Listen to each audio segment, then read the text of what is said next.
ওই আবু আয়ুব আনসারী রাদিয়াল্লাহু তাআলা আনহু এমন একজন লোক ছিলেন, উনি ইমানের উপরে কত ইস্তেকামাত ছিলেন, উনি ইমানের উপরে দায়েম ও কায়েম কীভাবে ছিলেন দেখেন।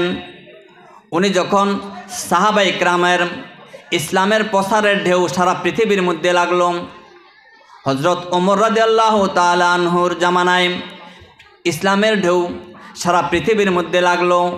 লাগার পরে উনি কি করলেন, উনি এই ইসলামের দাওয়াত দেওয়ার জন্য আটলান্টিক মহাসাগরের কাছে যাবে। এই দাওয়াত যাবে কোথায় যাবে? কুস্তুনতুনিয়া, আজকে যার নাম হচ্ছে তুরস্ক। ওই তুরস্কের সাম্রাজ্য, ওই তুরস্কের সাম্রাজ্যর নাম ছিল কি? কুস্তুনতুনিয়া। ওই কুস্তুনতুনিয়ার মধ্যে যাবে। ওই কুস্তুনতুনিয়া যখন যাবে তখন আবু আয়ুব আনসারীর বয়স ছিল 90 বছর। 90 বছরের মানুষ যুদ্ধে যাবে। এখন বলেন এই হাজী সাহেবকে বা আমার এই ভাইকে যুদ্ধের জন্য কেউ নেবে না। তার কারণ কি? ওনারা যুদ্ধ করতে পারবে না।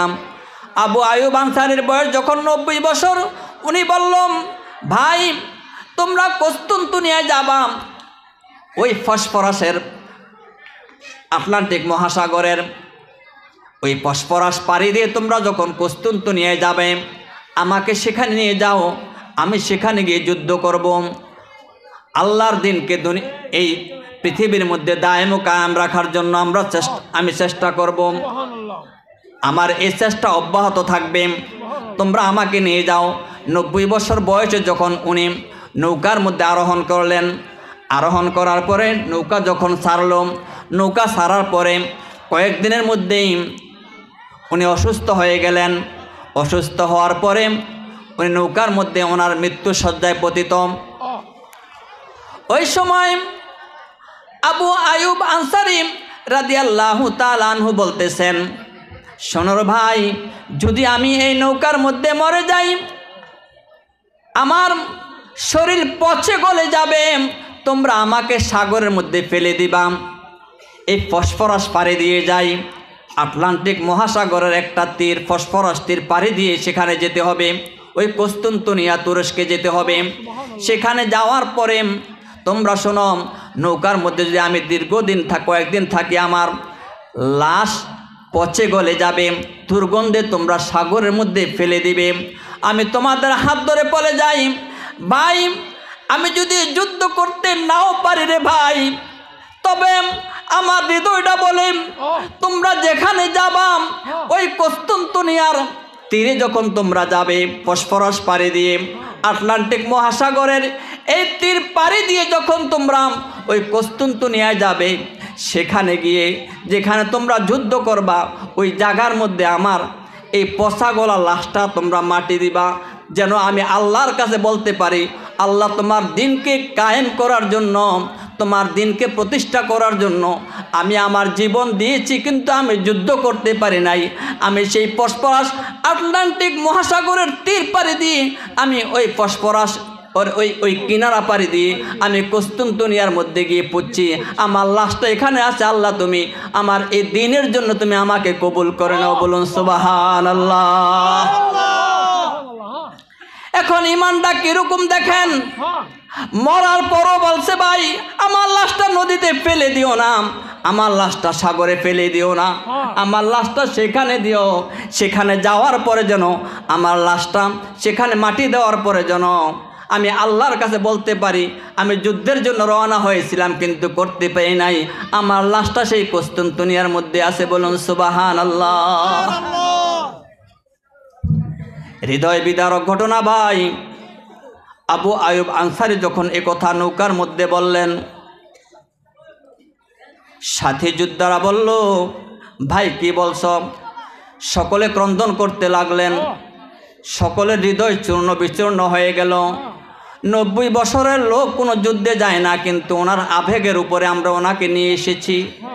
আজ উনি ওইখানে শাহাদাত বরণ করতেছেন, যুদ্ধের জন্য রওনা করেন। ভাই ওনার আবেগে তো আমাদের আর মন ভরে একবারে আমাদের আত্মতৃপ্তি হয়ে গেছে।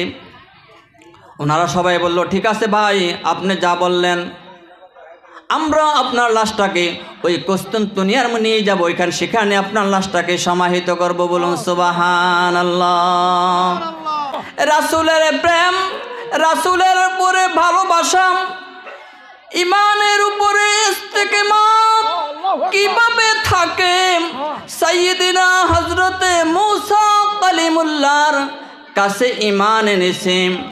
ঈমান আনার পরে উনি মদিনাতুল মুনাওয়ারা থেকে, উনি ইয়ামেন থেকে মদিনাতুল মুনাওয়ারা এসেছে। এসে সেখানে একটা অট্টালিকা, দোতলা একটা বিল্ডিং নির্মাণ করেছে। ওই বিল্ডিং নির্মাণ করে কি করলেন? সেখানে একটা চিঠি উনি লিখে দিয়ে গেলেন। আর ওই চিঠি লিখে তুব্বাম উনি ওই চিঠি লিখে বলে গেলেন, আল্লাহর হাবিব যতক্ষণ না পর্যন্ত আসবে, তোমরা এই বিল্ডিংয়ের মধ্যে থেকে তোমরা এই চিঠিটাকে তোমাদের হস্তগত রাখবে। যখন আল্লাহর হাবিব মক্কাতুল মুকাররমা থেকে মদিনাতুল মুনাওয়ারায় আসবে, তখন তোমরা এই চিঠিটা দিয়া আমার ঈমানের উপরে, আমি যে আল্লাহর হাবিবের উপরে ইস্তেকামাত আছি, আমার ওই ঈমানের দাওয়াতটা আল্লাহর হাবিবের কাছে দিয়ে দিও। বলুন সুবহানাল্লাহ। আমি ওনার উম্মত হিসাবে যেন কাল কিয়ামতের ময়দানে আল্লাহর দরবারে দাঁড়াতে পারি। বলুন সুবহানাল্লাহ। ভাই, আল্লাহর হাবিবের উপরে কত প্রেম, কত ভালোবাসার পরে শুধু মানুষের আদর আপ্যায়নে মদিনার লোকদের সাথে যুদ্ধ করছে দিনের বেলা, রাত্রে তারা ওনাকে কি করছে? আদর আপ্যায়ন করেছে। রাত্রে ওনারা খাবার পরিবেশন করেছে। লজ্জায় বলছে, যদি আখির জামানার নবী আসবে বলেই এই এলাকার মানুষের চরিত্র এত সুন্দর হয়, এত ভালো হয়, তাহলে ওই নবী না কত সুন্দর হবে? বলুন সুবহানাল্লাহ। আল্লাহু আকবার, আল্লাহু আকবার। ইয়া রাসূলুল্লাহ জিন্দাবাদ, জিন্দাবাদ, জিন্দাবাদ। ওই তুব্বাম উনি ইমাম এখানে একজন লোক নিয়োজিত করে গেলেন। ওই লোক নিয়োজিত করে তার কাছে চিঠি লিখে গেলেন। আল্লাহর হাবিব যখন এই ধরাধামে আসলেন, এসে মক্কাতুল মুকাররমা থেকে মদিনাতুল মুনাওয়ারায় যখন হিজরত করতে গেলেন, হিজরত করার পরে আল্লাহর হাবিব যেই উটের উপরে আরোহণ করছিলেন, হিজরতের দিন যে উটের উপরে আরোহণ করছিলেন, ওই উটের নাম ছিল কিসওয়া। ওই উটের উপরে যখন আল্লাহর হাবিব আরোহণ করলেন, তখন মদিনার দুই ধারের লোকের আল্লাহর হাবিবকে শুভেচ্ছা স্বাগতম দিচ্ছে। তালা আল বাদরু আলাইনা মিন সানিয়াতিল ওয়াদাই ওয়াজাবা শুকরু আলাইনা মাদা লিল্লাহি দাই। বলুন সুবহানাল্লাহ। রাস্তার দুই ধারে থেকে মদিনার সমস্ত লোকেরা আল্লাহর হাবিবকে এইভাবে আহলান সাহলান দিয়েছে, মারহাবা শুভেচ্ছা স্বাগতম দিয়েছে। সমস্ত লোকদের এই ভালোবাসায় আল্লাহর হাবিবের হৃদয় ভরে গেছে। আল্লাহর হাবিব দেখলেন ছোট ছোট কচি মাসুম বাচ্চারাও আল্লাহর হাবিবকে এই ভালোবাসা দিচ্ছে। আল্লাহর হাবিব তাদের ভালোবাসায় মুগ্ধ হয়ে আল্লাহর হাবিব ওই উট থেকে নেমে গেলেন। ছোট বাচ্চারা ওটার উপর থেকে আল্লাহর হাবিবের দিকে তাকাতে কষ্ট হয়। মায়ার নবী, কত ভালোবাসার নবী, কত প্রেমের নবী, তারা তাকাতে কষ্ট হয়। এটা আল্লাহর হাবিবের অন্তরের মধ্যে গেঁথে গেছে। আল্লাহর হাবিব এই দুনিয়ায় আগমন করছেন কাউকে কষ্ট দেওয়ার জন্য নয়, আল্লাহর হাবিবের ভালোবাসায় যেন মানুষ মুগ্ধ হয়। আল্লাহর হাবিব ছোট বাচ্চাদের এই ভালোবাসা থেকে উঠ থেকে নেমে হাঁটতে লাগলেন। আর মদিনার লোকেরা একে একে করে ডাকে, হুজুর আমার বাসার মধ্যে আসুন। আরেকজন ডাকে ওটের রশিদ ধরে বলে, হুজুর আমার বাসায় আসুন। আল্লাহর হাবিব আখিরি পয়গম্বর নূরে মুজাসসাম ফখরে মওজুদাত হুজুরপুর নূর সাল্লাল্লাহু আলাইহি ওয়াসাল্লাম বলে, শোনো রে, আমি কারো ঘরে যাব না। আমার সামনে আমার উট কেসুয়া হাঁটতেছে, আমার এই উট কেসুয়া যেখানে গিয়ে সে বসবে এবং তার জবান লাগাবে, তার মুখ লাগাবে, যেখানে গিয়ে আমার উট থামবে আমি সেখানে থামবো, আমি কারো বাড়িতে যাব না। বলুন সুবহানাল্লাহ। আল্লাহর হাবিবের এই কথা শুনে আর কেহ ডাকে নাই। আল্লাহ তাবারক তাআলা জিবরাইল আলাইহিসসালাতু ওয়াসসালামের মাধ্যমে আল্লাহর হাবিবকে ডেকে বলে দিলেন যে আপনি থামবেন না, আপনার উট গিয়ে থামবে কোথায়? ওই যেখানে তুব্বা চিঠি দিয়ে গেছে, মনে আছে আপনাদের? যেখানে তুব্বে আব্বাল চিঠি দিয়ে গেছিল, একটা ঘর নির্মাণ করে মদিনায়, দোতলা বিল্ডিং, এবং এই বিল্ডিংয়ের মধ্যে একজন লোক নিয়োজিত করে দিয়ে গেছেন, তোমরাই বসবাস করবা, আর আমি তোমাদেরকে বলে দিয়ে গেলাম আমার এই চিঠি তোমরা রাখবা, একে একে তোমরা এই চিঠি তোমরা রাখবা, রেখে আল্লাহর হাবিবের কাছে আমার ইমানের এই দাওয়াতটা, আমি যে ইমান এনেছি আল্লাহর হাবিবের উপরে, তোমরা এই চিঠিটা আল্লাহর হাবিবের কাছে নিয়ে দিয়ে দিবা। আর ওটের কর্ণকুহরের মধ্যে আল্লাহ তাবারক তাআলা জিবরাইলের মাধ্যমে জানিয়ে দিয়েছেন, ওট তুমি এখানে থামবে না, তুমি থামবা যেখানে তুব্বা ওই চিঠি দিয়ে গেছে সেখানে গিয়ে থামবে। বলুন সুবহানাল্লাহ।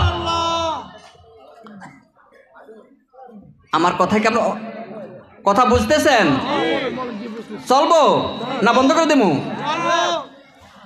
আল্লাহর হাবিব রাসূলুল্লাহ সাল্লাল্লাহু আলাইহি ওয়াসাল্লাম হাঁটতেছেন হাঁটতেছেন হাঁটতেছেন, হাঁটতে হাঁটতে ওই ওট গিয়ে ওই বিল্ডিংয়ের সামনে গিয়ে দাঁড়াইলো। তখন ওই বিল্ডিংয়ের মালিক ছিল আবু আয়ুব আনসারী রাদিয়াল্লাহু তাআলা আনহু। শুনছেন না আপনারা? আবু আয়ুব আনসারী রাদিয়াল্লাহু তাআলা আনহু ছিল ওই বিল্ডিংয়ের মালিক। তখন উনি এই বিল্ডিংয়ের মধ্যে ছিল, বয়স্ক লোক ছিল মোটামুটি। তখন উনি যখন উঠ গিয়ে ওই বিল্ডিংয়ের সামনে গিয়ে তার জবান লাগাইল, মুখ এভাবে লাগিয়ে ওটটা এখানে বসে পড়ল। আল্লাহর হাবিব বললেন আমি এইখানে আশ্রয় নিব, আমি এখানে থাকবো। বলুন সুবহানাল্লাহ। আল্লাহর হাবিব রাসূলুল্লাহ সাল্লাল্লাহু আলাইহি ওয়াসাল্লাম যখন ওই ঘরের মধ্যে তাশরিফ আনলেন, তাশরিফ আনার সাথে সাথে আবু আয়ুব আনসারী এসে আল্লাহর হাবিবের কাছে চিঠি দিলেন, বললেন ইয়া রাসূলুল্লাহ, আজ হতে 750 বছর আগে একটা রাজা ছিল ইয়ামেনের, তার নাম ছিল তুব্বে আব্বাল। সে মাদিনাতুল মুনাওয়ারা এসেছিল জয় করার জন্য, সারাদিন যুদ্ধ করত, কিন্তু মদিনার মানুষ আমরা তাকে আমাদের সাথে যদি উনি যুদ্ধ করত সারাদিন, কিন্তু রাত্র হলে আমরা ওনাকে মেহমানদারি করাতাম। উনি এ লজ্জায় উনি আমাদের সাথে যুদ্ধ করে না। আর আমাদের আলেমরা আমাদের পণ্ডিতরা ওনাকে জানিয়ে দিলেন, শোনো রে ভাই, তুমি যুদ্ধ করে কিয়ামত পর্যন্ত যদি প্রচেষ্টা করো তাহলে তোমার কোনো প্রচেষ্টা কাজে আসবে না। এখানের মধ্যে আল্লাহর হাবিব আসবে, আমরা আল্লাহর হাবিবের উপরে ঈমান আনব। এই কথা বলে উনি যুদ্ধ স্থগিত করে আপনার উপরে ঈমান এনেছে। বলুন সুবহানাল্লাহ। হুজুর আপনি চিঠিটা গ্রহণ করুন এবং তাকে আপনার উম্মত হিসাবে গ্রহণ করে নিন। বলুন সুবহানাল্লাহ।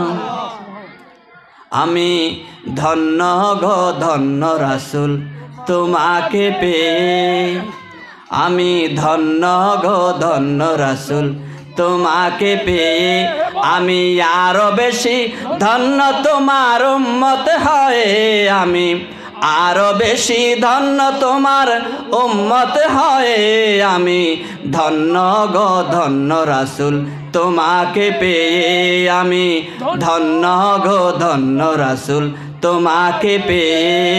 কি বলেন? আমরা রাসূলকে পেয়ে ধন্য না? 750 বছর আগে তুব্বে আব্বাল ঈমান এনেছেন। ঈমান এনে উনি চিঠি দিয়ে গেছেন, আর ওনার চিঠি আল্লাহর হাবিব গ্রহণ করলেন। গ্রহণ করার পরে ওনাকে ইমানের উপরে আল্লাহর হাবিব উম্মত হিসাবে ওনাকে গ্রহণ করে নিলেন। বলুন সুবহানাল্লাহ। কি কষ্ট করেছি আমরা? কোনো কষ্ট করেছি উম্মত হতে? কোনো কষ্ট করি নাই। আমরা ধর্ম গ্রহণ করতে কোনো কষ্ট করি নাই। হায়রে ভাই, আমাদের কাছে ইসলাম এত সহজে আসে নাই। এত সহজে আসছে? এত সহজভাবে আমরা পেয়ে গেছি, সহজভাবে পেয়ে যাই নাই। আজকে যার স্মরণেই এই মাহফিলের আয়োজন করেছে আমার ভাই আব্দুল কাদের প্রধান, শাহজালাল ইয়ামানে মুজাদ্দিদি রাদিয়াল্লাহু তাআলা আনহুর স্মরণে। কি বলেন? উনিও আসছে। কোত্থেকে আসছে? উনিও ইয়ামেন থেকে আসছে। উনি কোত্থেকে আসছিল? ইয়ামেন থেকে এসেছে। আল্লাহর হাবিব রাসূলুল্লাহ সাল্লাল্লাহু আলাইহি ওয়াসাল্লাম ওনাকে এখানে দাওয়াত দিয়ে দিয়েছে। এখানে দাওয়াত দিয়ে বলেছে, যাও তুমি আমার উম্মতের মধ্যে একজন শ্রেষ্ঠ উম্মত, তোমার স্পৃহা আছে দ্বীনের দাওয়াত দেওয়ার জন্য, তুমি আমার ইমানের উপরে অটল অবিচল আছো। কুল আমানতু বিল্লাহি, হাদিস পড়ছিলাম, কুল আমানতু বিল্লাহি সুম্মা ইসতাকিম, বলো আমি আল্লাহর উপর ঈমান এনেছি, তার উপর অবিচল থাকব মৃত্যুর আগ পর্যন্ত।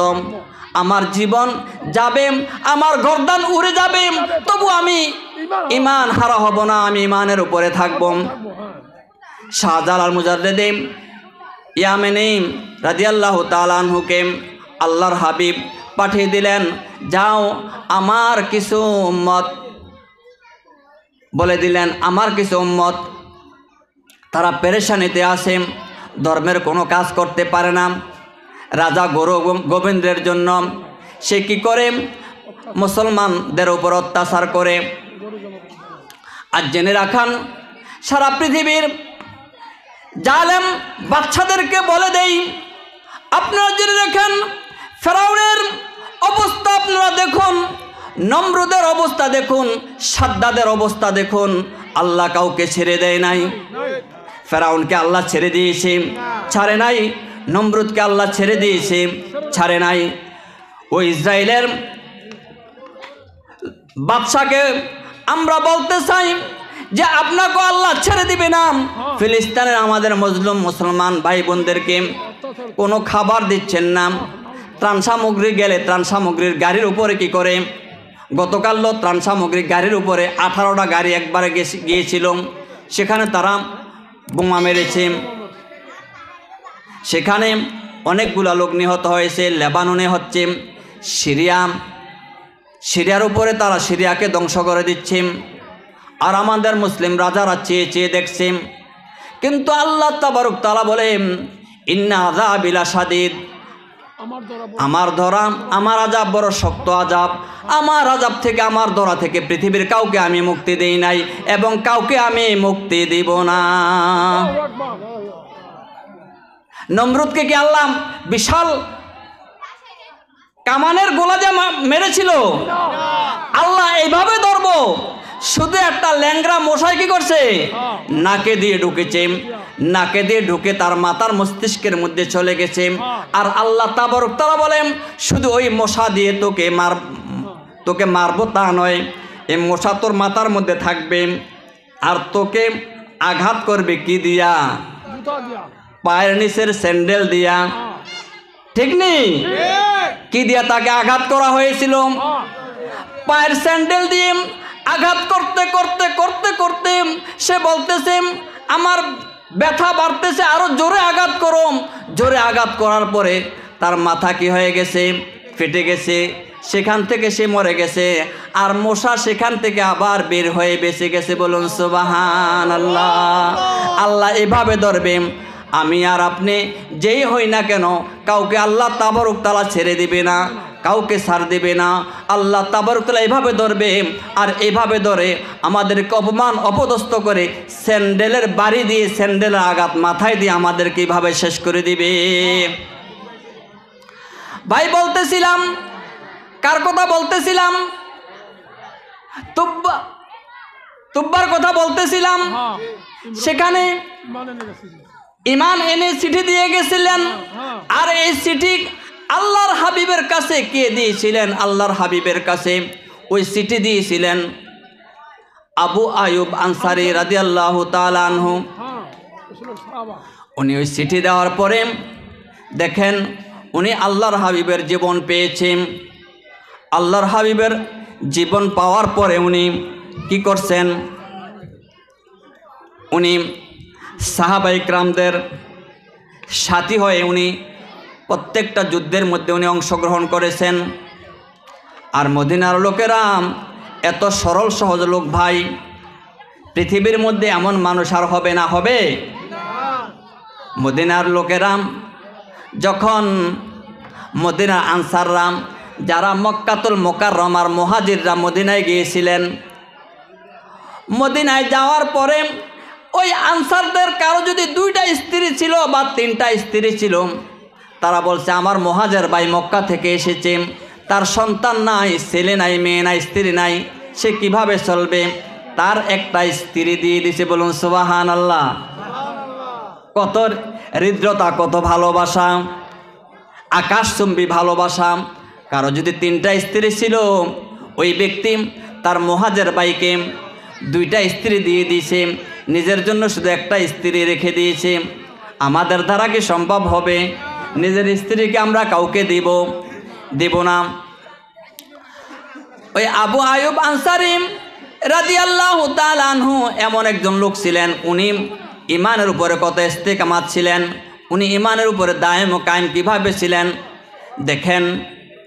উনি যখন সাহাবায়ে কিরামের ইসলামের প্রসারের ঢেউ সারা পৃথিবীর মধ্যে লাগলো, হযরত ওমর রাদিয়াল্লাহু তাআলা আনহুর জামানায় ইসলামের ঢেউ সারা পৃথিবীর মধ্যে লাগলো। লাগার পরে উনি কি করলেন, উনি এই ইসলামের দাওয়াত দেওয়ার জন্য আটলান্টিক মহাসাগরের কাছে যাবে। এই দাওয়াত যাবে কোথায় যাবে? কুস্তুনতুনিয়া, আজকে যার নাম হচ্ছে তুরস্ক। ওই তুরস্কের সাম্রাজ্য, ওই তুরস্কের সাম্রাজ্যর নাম ছিল কি? কুস্তুনতুনিয়া। ওই কুস্তুনতুনিয়ার মধ্যে যাবে। ওই কুস্তুনতুনিয়া যখন যাবে তখন আবু আয়ুব আনসারীর বয়স ছিল 90 বছর। 90 বছরের মানুষ যুদ্ধে যাবে। এখন বলেন এই হাজী সাহেবকে বা আমার এই ভাইকে যুদ্ধের জন্য কেউ নেবে না। তার কারণ কি? ওনারা যুদ্ধ করতে পারবে না। আবু আয়ুব আনসারীর বয়স যখন 90 বছর, উনি বললাম ভাই তোমরা কুস্তুনতুনিয়ায় যাবা, ওই ফসফরাসের আটলান্টিক মহাসাগরের ওই ফসফরাস পাড়ি দিয়ে তোমরা যখন কুস্তুনতুনিয়ায় যাবে, আমাকে সেখানে নিয়ে যাও, আমি সেখানে গিয়ে যুদ্ধ করব। আল্লাহর দিনকে এই পৃথিবীর মধ্যে দায়েম ও কায়েম রাখার জন্য আমি চেষ্টা করব। আমার এই চেষ্টা অব্যাহত থাকবে, তোমরা আমাকে নিয়ে যাও। 90 বছর বয়সে যখন উনি নৌকার মধ্যে আরোহণ করলেন, আরোহণ করার পরে নৌকা যখন ছাড়ল, নৌকা ছাড়ার পরে কয়েকদিনের মধ্যেই উনি অসুস্থ হয়ে গেলেন।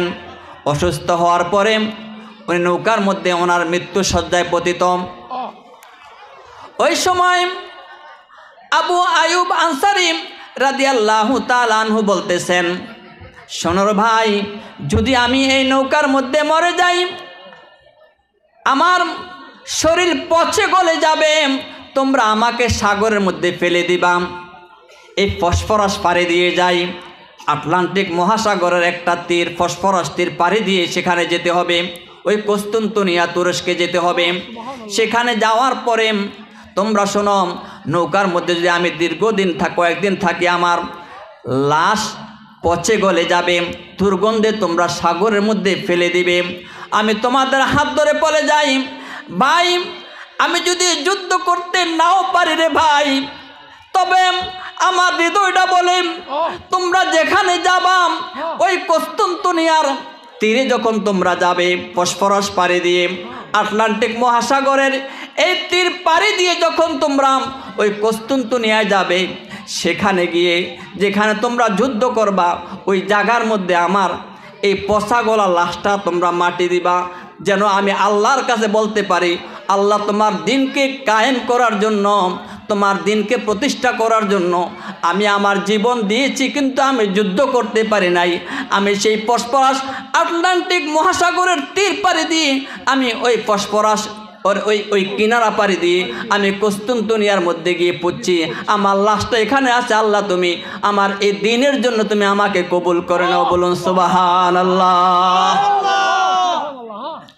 এখন ইমানটা কিরকম দেখেন, মরার পরও বলছে ভাই আমার লাশটা নদীতে ফেলে দিও না, আমার লাশটা সাগরে ফেলে দিও না, আমার লাশটা সেখানে দিও, সেখানে যাওয়ার পরে যেন আমার লাশটা সেখানে মাটি দেওয়ার পরে যেন আমি আল্লাহর কাছে বলতে পারি আমি যুদ্ধের জন্য রওনা হয়েছিলাম কিন্তু করতে পারি নাই, আমার লাশটা সেই কুস্তুনতুনিয়ার মধ্যে আছে। বলুন সুবহানাল্লাহ। হৃদয় বিদারক ঘটনা ভাই। আবু আয়ুব আনসারী যখন এ কথা নৌকার মধ্যে বললেন, সাথী যোদ্ধারা বলল, ভাই কি বলছ? সকলে ক্রন্দন করতে লাগলেন, সকলের হৃদয় চূর্ণ বিচূর্ণ হয়ে গেল। 90 বছরের লোক কোনো যুদ্ধে যায় না, কিন্তু ওনার আবেগের উপরে আমরা ওনাকে নিয়ে এসেছি। আজ উনি ওইখানে শাহাদাত বরণ করতেছেন, যুদ্ধের জন্য রওনা করে। ভাই ওনার আবেগে তো আমাদের আর মন ভরে একবারে আমাদের আত্মতৃপ্তি হয়ে গেছে। ওনারা সবাই বলল, ঠিক আছে ভাই, আপনি যা বললেন, আমরা আপনার লাশটাকে ওই কুস্তুনতুনিয়ার নিয়ে যাব, ওইখানে সেখানে আপনার লাশটাকে সমাহিত করব। বলুন সুবহানাল্লাহ। ভাইরে ভাই, উনি 90 বছর বয়সে আবু আয়ুব আনসারী কেন যুদ্ধের মধ্যে গেছে? এই পৃথিবীটা চিরস্থায়ী নয়, ক্ষণস্থায়ী। আমি আপনি যতই দুনিয়ায় থাকার চেষ্টা করি, বাঁচার চেষ্টা করি, থাকা যাবে না। আমার আপনার মা, আমার আপনার বাবা, কতই আপনজন, কত প্রিয়জন ছিল আমার আপনার। আছে তারা? নেই, কবরের মধ্যে আছে। কোনোদিন তাদের খবরও নেই না, তাদের কাছে যাই না, কবরের পাশে গিয়ে তাদের ওই অবস্থা আমরা জানি না, জানতে চাই না। ভাই বড়ই দুঃখ লাগে, বড় পরিতাপ লাগে। কিন্তু আমি আপনিও থাকবো না, আমার আপনার থাকার সময়ও বেশি দিন না। যে কোনো মুহূর্তে আমার আপনার মৃত্যুর সংবাদ এসে যাবে, বিদায়ের ঘন্টা বেজে যাবে। আর যখন আমার আপনার বিদায়ের ঘন্টা বেজে যাবে, আমি আপনি কেউ থাকতে পারবো না, থাকার জায়গা না পৃথিবী। কিন্তু তারপরে আমরা এই পৃথিবীর জন্য চেষ্টা করি, পৃথিবী থাকার জন্য, আরামায়েশে ভোগবিলাসে থাকার জন্য। কিন্তু আমার আপনার মা বাবা, অতি প্রিয়জন, আপনজন যারা কবরে আছে, তাদেরকে কবরের মধ্যে শীতের মধ্যে কোনো পোশাক দিয়েছি? কোনো কিছু পোশাক দেই নাই, কবরের মধ্যে আছে।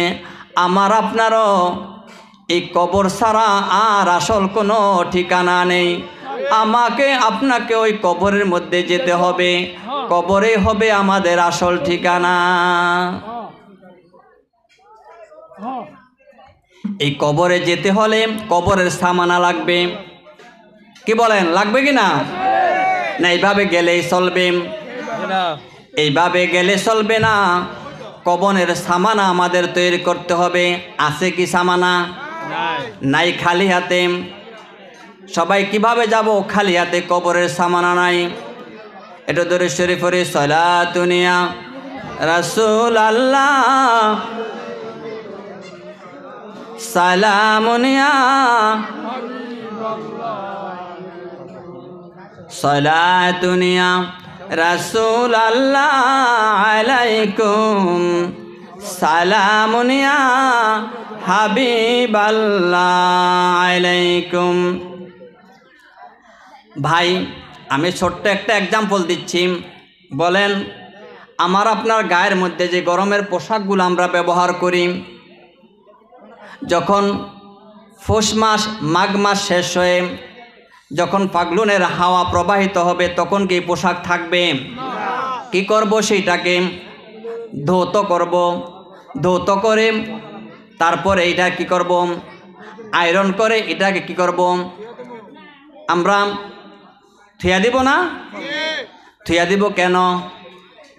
দিব কেন থুয়া দিব রে ভাই এই পোশাক থুয়ে দিব আগামী বছর যখন আবার শীত আসে শীতের মধ্যে এই পোশাক ব্যবহার করব এই আশায় না আগামী বছর শীত আসবে এই আশায় এই ভরসায় আমি আপনার পোশাকটা কি করি আপনার পোশাকটা ধুয়ে দেই ব্যবহার করব কিন্তু ভাই আমি যে আগামী দিন মরে যাব আমি যে এখন মরে যাব এই কবরের জন্য আমি আপনি কি নিয়ে রেখেছি কোনো তৈরি করা কোনো কিছু আছে দরকার আসেনি যদি পোশাক আমার আগামী বছর বাঁচবো শীতের জন্য পোশাক তৈরি থাকে তাহলে পরে আমাদের জন্য কবরের জন্য দরকার আসেনি ভাই এই কবরের জন্য দরকার আছে বিদায় এই শাহজালাল ইয়ামানি মুজাদ্দিদ আমাদেরকে দাওয়াত দিয়েছে ভাই কবরের সামানা জোগাও কোথায় থেকে এসছে ইয়ামেন থেকে এসেছে দাওয়াত দিয়েছে আর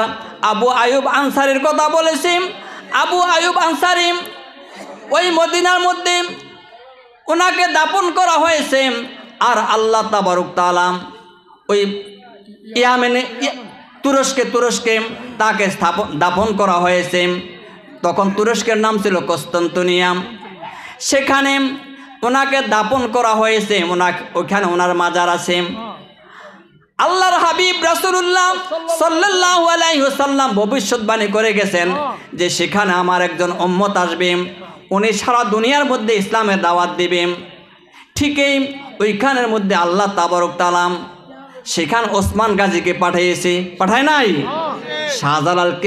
শাহজালাল ইয়ামানে মুজাদ্দিদ রাদিয়াল্লাহু তাআলা আনহুকে ইয়ামেন থেকে পাঠাইছে কোথায় বাংলাদেশে সিলেটে আর মদিনাতুল মুনাওয়ারা থেকে কোথায় গেছে আবু আয়ুব আনসারী কুস্তান্তনিয়া তুরস্কে আর তুরস্ক থেকে ওসমান গাজী উনি যখন ইসলামের দাওয়াত শুরু করলেন উনি যখন জিকির শুরু করলেন উনি ওনার কতগুলো লোক নিয়ে আল্লাহর এই দেশে ইসলাম প্রচার করছে কি আল্লাহর ওলিরা ইসলাম এই দেশে জোরে আসে নাই এখন আল্লাহর ওলিদের বিরুদ্ধে আমরা বিষাদাঘাত করি কথা বলি এই দেশে আমাদের পূর্বপুরুষদের নামের আগে কি ছিল শ্রী ছিল মুহাম্মদ ছিল না কিন্তু আল্লাহর ওলিরা এই দেশে এসে এই ইসলামের দীক্ষা আমাদেরকে দিয়েছে আমাদের নামের আগে মুহাম্মদ সেট করতে হবে আমাদের নামের আগে মুহাম্মদ হবে কে দিয়েছে আমাদেরকে আল্লাহর ওলিরা দিয়েছে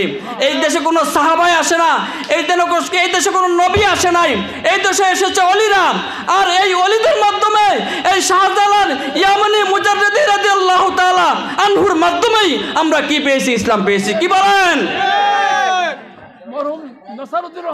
নেসারউদ্দিন সালেহ রহমতুল্লাহ আলাইহি কারামত আলী জুনফুরি রহমতুল্লাহ আলাইহি কারি ইব্রাহিম সাহেব রহমতুল্লাহ আলাইহির কারণে কার কারণে পেয়েছি আমরা তাদের কারণে আমরা পেয়েছি ইসলাম আমরা ইসলাম এত সহজে পাই নাই তাদের রক্ত ঝরানোর মাধ্যমে আমরা ইসলাম পেয়েছি ওসমান গাজী কি করলেন তার কিছু লোক নিয়ে এইভাবে জিকির করতেছে আর ওই জিকিরের অবস্থার মধ্যে ইহুদিরা বলতেছে ওই জিকির করতেছে তিনি যেখানে জিকির করতেছে সেখান থেকে ইহুদিদের আস্তানা হতে 40 কিলোমিটার দূরে ওই 40 কিলোমিটার দূরের থেকে তারপর দিন ইহুদিরা এসে বলে হে মোল্লা হে ওসমান গাজী তুমি কি করবে না আগামী দিন থেকে তুমি জিকির করবে না এই দেশে এখন এমন কিছু লোক নাস্তিক বের হয়েছে তারা ইসলামের লেবাস ধরে আমাদেরকে আল্লাহ আল্লাহ জিকিরের মধ্যে বাধা দেয় ওলি আল্লাহদের যারা পায়বন্ধ করে ওলি আল্লাহদের আস্তানার মধ্যে বাধা দেয় এবং নবী ওলিদের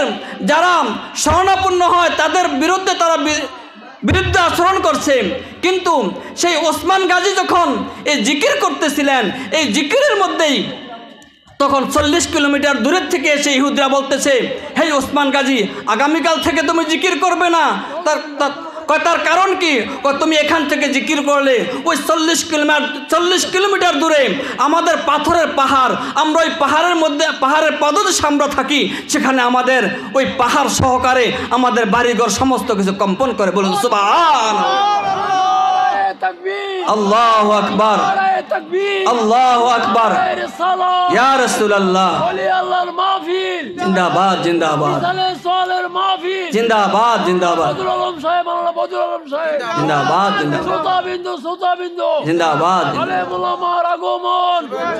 এখন বলেন ওই ওসমান গাজী তার পরের দিন ওনার সহচরদেরকে বলল, কয়েকজনকে বলল, হে ভাই, ওনারা যে আমাদেরকে বলে গেল আগামীকালকে আমরা জিকির করব। সবাই একটু চুপ রইলেন, কারণ ইমানের মধ্যে ওই তাগুত আসে নাই। তাগুত তো ওসমান গাজীর ইমানের মধ্যে তাগুত।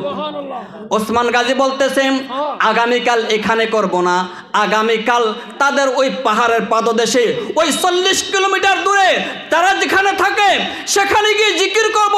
শুধু জিকিরই করব না, তাদের সাথে যুদ্ধ করব, যুদ্ধ করে তাদেরকে পরাজিত করে এখানে ইসলামের দামামা বাজিয়ে যাব আমরা। বলেন সুবহানাল্লাহ। আমরা সেখানে তাদেরকে পরাজিত করে কি করব? ইসলামের ডঙ্কা সেখানে বাজাবো আমরা।